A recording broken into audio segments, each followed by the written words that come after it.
internationale qui, en 1994, avait demandé à la République du Zaïre, à l'époque dirigée par le défunt maréchal Mobutu, de recevoir le flot de réfugiés qui fouillaient le génocide rwandais. Eh bien, figurez-vous que c'est depuis cette période que mon pays tire le diable par la queue. Nous vivons de misère en misère.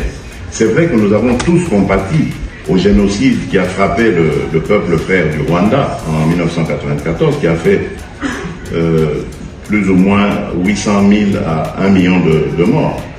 Mais aujourd'hui, en République démocratique du Congo, et ce n'est pas moi qui le dis, ce sont les agences, les nombreuses organisations des droits de l'homme et autres, il y a plus de 6 millions de morts depuis 1994. Des morts innocents, des gens qui n'ont pas demandé à subir ce genre de violence. Il y a énormément de femmes qui sont violées tous les jours. Je ne vous apprendrai rien de ce côté-là. Aujourd'hui, nous sommes un des pays au monde qui a le plus grand nombre de déplacés internes.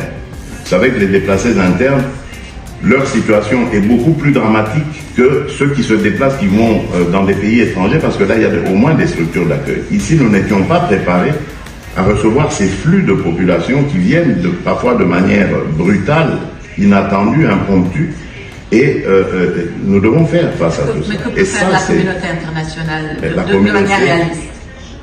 De manière réaliste, puisqu'on parle de la situation d'aujourd'hui, c'est d'abord de demander au Rwanda de cesser de soutenir cette force, en fait, qui n'est qu'un paravent, mais qui cache en fait la vraie intention du Rwanda, la vraie action du Rwanda, qui est l'invasion de la République démocratique du Congo.